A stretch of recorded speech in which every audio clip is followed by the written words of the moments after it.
بسم اللہ الرحمن الرحیم۔ السلام علیکم ناظرین۔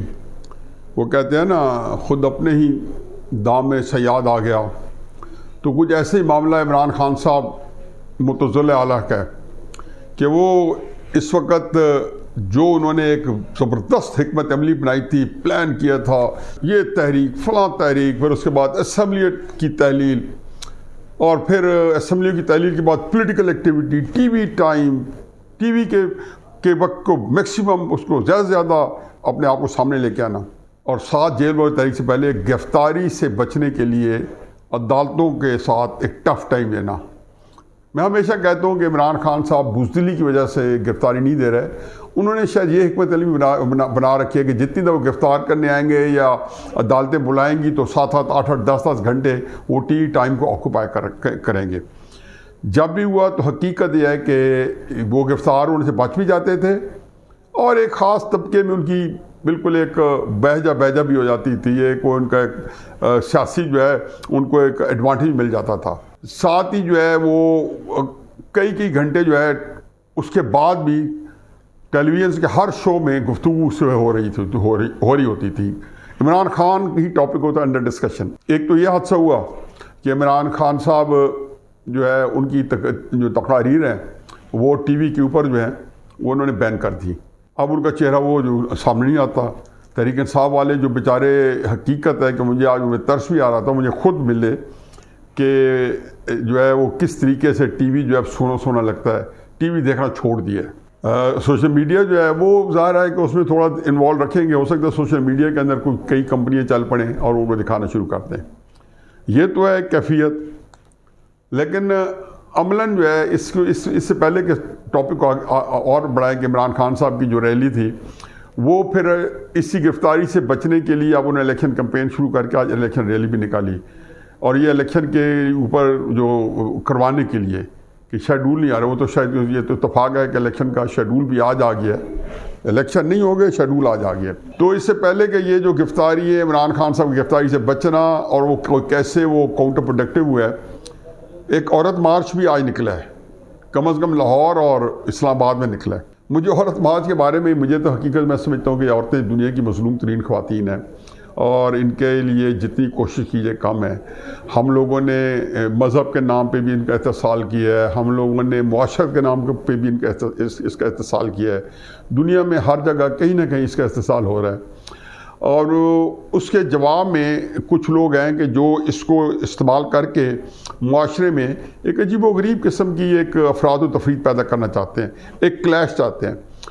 میں اس میں زیادہ تو نہیں جاتا ہوں، ہر ایک اپنا کاروبار چل رہا ہے، لیکن مجھے جو اپنے جو بائیں بازو کے جو لوگ ہیں، ترقی پسند، جو ہمارے اپنے آپ کو کمیونسٹ، لیفٹسٹ اور سوشلسٹ کہتے ہیں، ان سے بڑی ہمدردی ہے کہ ہر ایسی تحریک جس کے اندر معاشرے کے اندر کوئی ایک ٹینشن ہو اور ایک سوسائٹی کو یا معاشرت کو انڈرمائن کرے، یہ اس کے پیچھے کھڑے ہو جاتے ہیں۔ مطلب آپ یہ دیکھیں کہ یہ عورت مارچ پوری کی پوری انہوں نے اغوا کی ہوئی ہے، اس کے جتنے کرتا دھرتا ہیں، جتنے اس کے لیڈرز ہیں، جنہوں آپ کو مرد بھی شامل ہو گئے عورت مارچ کروانے کے لیے، سارے کے سارے ہمارے یہاں لیفٹ کے نامی گرامی ہیں۔ اچھا اس کو بھی چھوڑیں، بلوچستان کے اندر جتنی علیحدگی کی تحریکیں چلی ہیں آج کی نہیں، 50 سے 60 سے خیر بخش مری کی تحریکوں سے لے کے اس سے پہلے اکبر بگٹی کی جو 50s میں، یہ سارے جو لیفٹ جو تھا ان کے پیچھے جا کے یکسو ہو جاتا تھا اور ایک اس کی قطار باندھ کے کھڑے ہو جاتے تھے پورے بلوچستان کی ساری علیحدگی تاریخوں میں۔ اور آج بلوچستان کی جتنی جو نیشنلسٹ پارٹی ہیں، جتنی قومیتی جماعتیں ہیں، جتنی یہ لسانی جماعتیں بنی ہیں، سندھ کے اندر بنی ہیں، اردو کے MQM بنی ہیں، یہ لیفٹ آپ نے دیکھا کہ پورا اینڈ بلاک ان کے بھی شامل ہو گیا۔ پی ٹی ایم کے اندر جو پختون میں بنی ہے، یہ اس کے پیچھے شامل ہو گیا۔ اب اس سے ان کو تحریکوں کو کس کو کتنا فائدہ ہوا ہے؟ تاریخ یہ بتاتی ہے کہ کوئی تحریک منطقی انجام پہ نہیں پہنچی یا کامیاب نہیں، تو اس کی کئی اور بھی وجوہات ہیں، رکاوٹیں ہیں، لیکن ایک وجہ یہ ہے کہ اس کو وہ کسی خاص نعرے کے اوپر یا خاص چیز کو حاصل کرنے بنی تھی۔ لیفٹ نے اس کو نظریاتی طور پر اس کا استحصال کرنے کی کوشش کی، اپنے نظریے کی آبیاری کے لیے اس کو ایندھن بنا دیا، تو وہ ظاہر بن گئی۔ نہ ان کا وہ کام بنا ہے لیفٹ کا، نہ ان کا بنا۔ تو یہی کچھ ہے عورت مارچ کا، کہ میرا یہ خیال ہے کہ جس طریقے سے بہیمانہ طریقے سے لیفٹ اس پہ قبضہ کر کے بیٹھا ہے، یہ اس بہت جلدی جو ہے نا مجھے تکلیف ہے کہ پھر عورتوں کا یہ استحصال ہوگا کہ یہ اگر عورتوں کی یہ جو تحریک جو ہے پاکستان کے اندر اس کسی طریقے سے نہ پنپ سکے. پہلی تو بات ہے کہ یہ ہر صورت میں چاہتے ہیں کہ اس کے اندر کوئی گھریلو خواتین وہ نہ شریک ہو, کوئی رائٹسٹ یا دائیں بازو کی یا اسلام کا ذہن رکھنے والی خواتین شریک نہ ہو. اور جب کہتی ہیں کہ ہم نے بھی عورت مارچ کرنا ہے تو کہتے ہیں نہیں تم نے کیا کرنا ہے کر کے مارچ کے کیا کرنا ہے. یعنی کہ حقوق ان کو ہیں حاصل, جو لیفٹ کی خواتین جن کو اللہ تعالیٰ نے پاکستان کے لحاظ سے اچھی خاصی ان کو جو ہے نا ان کی شے ہے معاشرے کے اندر, ان کی شناسائی ہے, میڈیا کے اوپر ہیں, لیڈرز ہیں, مقرر ہیں, سارا کوئی. باقی تو بیچاروں کو سنوائی ہی نہیں ہے. جو اصل خواتین ہیں وہ نکلتی ہیں تو کہتی ہیں اوہ یہ جماعت اسلامی والے نکال رہے ہیں. تو اس لیے میرا خیال ہے کہ عورت مارچ کا بھی مقوصتاً ٹھپا جائے گا, جس طریقے سے بلوچ علیحدگی پسند طریقے اور باقی جو تحریکیں جو آئی ہیں وہ مارشلائز ہوئی ہیں کیونکہ بائیں بازو نے اس کو اپنے ایندھن بنانے کی کوشش کی ہے. اب دوبارہ آتے ہیں عمران خان صاحب کے. عمران خان صاحب نے اب اسی سلسلے میں جیل بھر تحریک کے بعد اب وہ ناکام ہو گئی تو انہوں نے بڑی فراخ دلی سے کہا, جیسے جب 25 مئی کا لانگ مارچ ناکام ہوا تو انہوں نے کہا ہو جی یہ تو ہم 6 دن کے بعد پھر آئیں گے اور الیکشن کرا کے جائیں گے. کیا آنا تھا, فیس سیونگ تھی. وہ کہتا ہے زندگی بے بندگی شرمندگی. وہ زندگی جس کے اندر ایک فراڈ تھا, جھوٹ تھا, وہ ساری شرمندگی تھی. اس شرمندگی کے ساتھ چلے گئے. پھر 26 نومبر کو آرمی چیف عاصم منیر صاحب کے اپائنٹمنٹ رکوانے کے لیے آنا تھا تو وہ نہ ہوئی. تو انہوں نے کہا جی میں بندے ہی اکٹھے نہ ہوئے, ہر جگہ پہ 25 مئی کو نہ ہوئے, دباؤ دینا چاہتے تو کوئی دباؤ نہ پیدا کر سکے. پہلی بات ذہن میں رکھیں کہ یہ سارے کام تھے, ان کا خیال تھا کہ میں 30-40 لاکھ بندہ لے آؤں گا, 20 لاکھ لے آؤں گا, 5 لاکھ لے آؤں گا, 2 لاکھ لے آؤں گا, جمعے کو پوروں کو دباؤ دوں گا. ہر ایک کو پتا تھا 50,000 بندہ اکٹھا ہو گیا. میں تو خود کہتا تھا عمران خان آپ جیت جاؤ گے. 50,000 بندہ کسی جگہ کام نہیں چلا تو انہوں نے کہا میں اسمبلی ڈیزالو کروں گا. اس کا خیال تھا کہ اسمبلی ڈیزالو کرنے کے بعد الیکشن ہوں گے اور میں پولیٹیکل ایکٹیویٹی کروں گا. 3-4 مہینے بعد وہ الیکشن ملی گئے کہ اسمبلی ڈیزالو انہوں نے کی تھی جا کے 26 نومبر کو. اب آگے مارچ کے مہینے میں الیکشن شیڈول آ گیا ہے تو 4 مہینے بعد الیکشن مل گیا, لیکن الیکشن پہ نہیں ہو گئے. تو عمران خان صاحب جو ایکٹیویٹی شروع کرنا چاہتے ہیں اس سے پہلے بھی ان کی گرفتاری کے امکانات بڑھ گئے. اب وہ گرفتاری کو ڈیفائی کر رہے تھے. اب یہ بات بڑی باریک سمجھنے کی کوشش کریں کہ گرفتاری کو ڈیفائی کرنے سے ان کو ٹی وی کوریج مل رہی تھی, ان کا ایک جو تھا وہ اس سے فائدہ اٹھا رہے تھے. بظاہر اس کو فائدہ بھی ملا, لیکن آپ یہ دیکھیں کہ اللہ کے کرنے ہیں کہ وہ جو چیز تھی اس نے, میں ہمیشہ کہتا ہوں کہ جو جھوٹ پہ بنا بیانی ہوتا ہے نا, جیسے مراسلہ تھا یا اور چیزیں تھیں, آرمی چیف کی اپائنٹمنٹ رکوانی تھی, یہ سارے جو چیز ہوتی ہیں یہ زیادہ لمبا اس کی عمر نہیں ہوتی. اس لیے عمران خان صاحب کو ہر دوسرے تیسرے مہینے بیانیہ تبدیل کرنا پڑتا ہے کہ وہ پرانا بیانیہ جھوٹ کی بنا پہ تحلیل ہو جاتا ہے, گھل جاتا ہے, خرچ ہو جاتا ہے. چنانچہ اب عمران خان صاحب نے یہ ایک جب بیانیہ بنایا کہ جی الیکشن وہ کرا کے تو پھر ایک دباؤ ڈالیں گے, ایکٹیویٹی کریں گے, تو وہ جب ہتے نہیں آئے تو انہوں نے پھر کہا جیل بھرو تحریک. انہیں خیال تھا کہ جیل بھرو تحریک سے شاید کوئی بڑا نقصان ہوگا. کوئی پتہ نہیں تھا کہ جیل کیسی بھری جائے گی. بہرحال جیل انہوں نے پہلے کہا کہ 1.5 لاکھ بندہ جو ہے وہ اپنا نام لکھوا گیا جیل میں جانے کے لیے. 200 بندہ نے پیش کرنا تھا ایک دن میں, پورے پاکستان سے لاہور میں ایک دن میں 200 بندے پیش کرنا تھا. یہ ٹوٹل وہاں کوئی 35-40 بندے جو ہے بمشکل, وہ بھی پولیس نے زبردستی گرفتار کیے 15-20-30. وگرنہ تو سراعظم سواتی صاحب کہتے ہیں میں تو تھا ہی نہیں, مجھے تو میں برات میں آیا تو وہی پکڑ لیا. کتنوں نے کہا. شاہ محمود قریشی کہتا ہے کہ ہمارا خیال تھا ہمیں CCPO تھانے لے جا کے دفتر لے جا کے چھوڑ دیا جائے گا اور ہمیں تو انہوں نے جیل میں ڈال دیا. یہ میں پہلے بھی کہہ چکا ہوں, ان کے پاس لوگ نام لکھانے آتے ہیں اور اس سے خرچ ہو جاتے ہیں. خیر اینی میں اب جب وہ تیسرے چوتھے دن بڑی ذلت, 1-2 شہروں میں تو پشاور میں ایک گرفتاری نہ ہوئی, راولپنڈی میں کوئی گرفتاری نہیں ہوئی, 5-7 کی ہوئی. اچھا ملتان میں کوئی گرفتاری نہ ہوئی, سرگودا میں آگے پھر کچھ 50-60 گرفتاری ہوئی. تو وہ کہیں پہ بھی 200 تو کیا کہیں پہ 100 کا نمبر نہیں, ٹوٹل انہوں نے 200-250 بندے جو ہے 7 دن میں کیے. تو انہوں نے کہا جی سپریم کورٹ کا فیصلہ آ گیا الیکشن کا, ہم اس کو ملتوی کر رہے ہیں. بہرحال ہر دفعہ 2014 کا دھرنا ملتوی کیا کہ آرمی جو پبلک سکول ہے اس کا واقعہ ہو گیا APS کا. اسی طریقے سے یہ بے شمار چیزیں ان کے بارہ کام چلتے رہتے ہیں. اب عمران خان صاحب جو ہے آج اس کے جو ہے ریئیکشن میں ریلی نکال رہے تھے. ان کو پتہ تھا نہیں نکالنے دیں گے. کہاں پہ عدالت کے اندر وہ بیمار ضعیف ہے اور یہاں پہ ریلیوں کے اندر 26 نومبر کو یاد آگو راولپنڈی پہنچ گئے تھے جلسے میں اور کیسی دھواں دار خطاب فرمایا تھا. ابھی تو اس کو لگے ہوئے ٹانگ کو زخمی ہوئے 1 مہینہ بھی نہیں ہوا تھا, لیکن پہنچ گئے تھے راولپنڈی. اور عدالت کے اندر یہ وہ چیزیں ہیں کہ اب تحریک انصاف کے کارکنوں کو گھائل کر رہی ہیں، وہ پبلک کے اندر اس کو نہیں ڈیفینڈ کر پا رہے. یہ میں کہتا ہوں کہ کاؤنٹر پروڈکٹیو ہو گئی ان کی.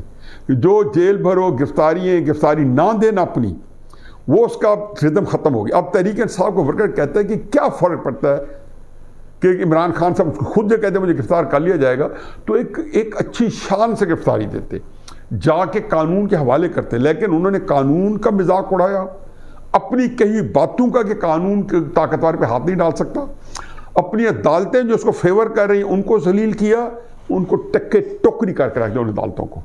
وہ اپنے اندر شرمندہ ہیں، وہ اپنے گربان کے اندر منہ جھکا کے بیٹھے ہیں. وہ سپریم کورٹ سے کہ نیچے تک جو ان کو اکوموڈیٹ کرتے رہے ہیں یا کر رہے ہیں یا آگے کرنے کا سوچ رہے ہیں، وہ بالکل تتر بتر ہو گئے. اب ان کو سمجھ نہیں آتی، اب جو وہ کام کر رہے ہیں لوگ اب ان سے مشتعل ہو رہے ہیں. عمران خان صاحب جو ہے نا خود ہی ان کا رول جو ہے پچھلے 1 سال کے اندر اپنی اپوزیشن کو اسٹرینتھن کر رہے ہیں. اوپر سے مریم نواز صاحبہ بھی آ گئی ہیں، وہ بھی اپنا مال اپوزیشن کا مسئولین کا مال سنبھالنے پہ لگی ہیں. تو یہ ایک ایسا موقع ہے کہ جہاں عمران خان سے لوگ جو ہے دل اچاٹ ہوتے جا رہے ہیں، مریم ان کو سنبھال کے رہی ہے. تو آج کی ریلی جو ہے میں چونکہ سارا دن صبح 10 بجے سے مجھے جنگ کہ یہاں پہ کسی کو ملنا تھا، میں اس علاقے میں ہوں زمان پاک کے، سارا دن ابھی تک میں جیو کا پروگرام کرنے کے لیے آیا ہوں. ابھی جیو کا پروگرام کروں گا 7 بجے اور اس کے بعد جو ہے میں یہاں سے جاؤں گا.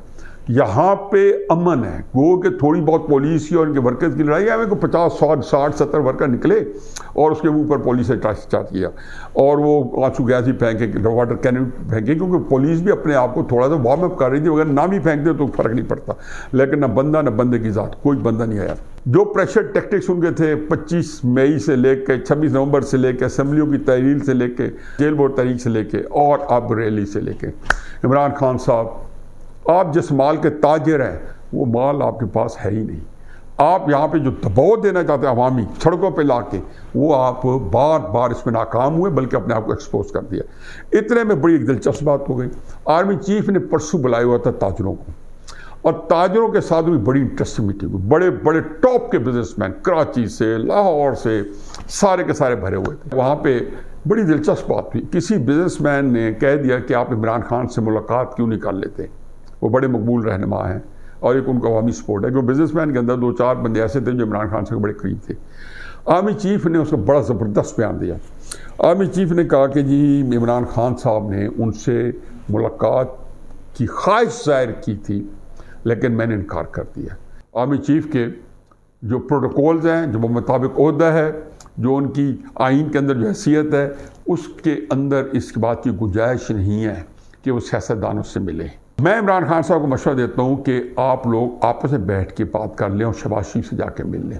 عمران خان صاحب نے ایک دن پہلے شکوہ کیا تھا کہ میں اب کیا کروں، میں تو ملنا چاہتا ہوں لیکن وہ ملنے سے انکاری ہے. یہ کل کلام شہر بزبان شہر آرمی چیف نے حاصل کیا. اب 2-3-4 چیزیں ذہن میں رکھیں.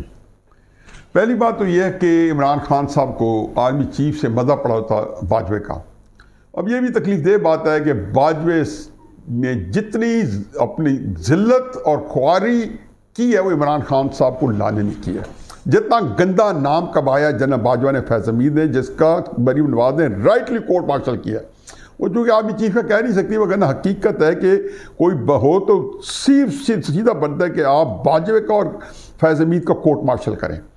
اچھا، اس میں ایک اور دلچسپ بات ہے، وہ میں انکارپوریٹ کروں گا، لیکن پہلے میں اس بات کو کر لوں.